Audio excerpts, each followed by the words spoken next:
এবং আরেকটি কথা পরিষ্কারভাবেই বলতে হবে, এই সরকারের উপদেষ্টাদের মধ্যে ঢাকা বিশ্ববিদ্যালয়ের আইন বিভাগের শিক্ষক অধ্যাপক আসিফ নজরুল স্যার গত ১.৫ দশক ধরে আমাদের মতো রাজনৈতিক কর্মীদের সাথে থেকে রাজপথের লড়াই সংগ্রাম করেছেন।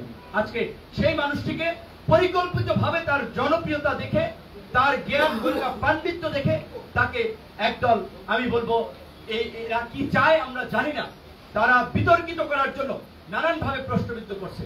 আমরা বিনয়ের সাথে বলবো, আসিফ নজরুল সহ সরকারের কোন উপদেষ্টাকে অকারণে সমালোচনা করবেন না, বিতর্কিত করবেন না।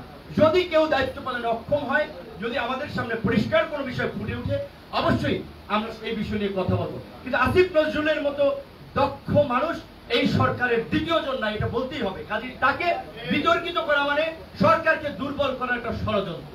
হয়তো আসিফ নজরুলের কাছে অনেকের প্রত্যাশা থাকতে পারে, বিভিন্ন প্রতিষ্ঠানের দায়িত্বে যাবেন, সুযোগ নেবেন, কিন্তু আমার মনে হয় আসিফ নজরুল না, কোন উপদেষ্টারা এই অসৎ কাজ করবেন না, বিশেষ কোনো সুযোগ সুবিধা কাউকে দেবেন না।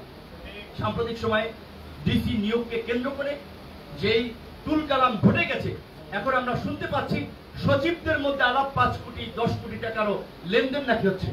এই ঘটনাগুলো আসল নাকি নকল?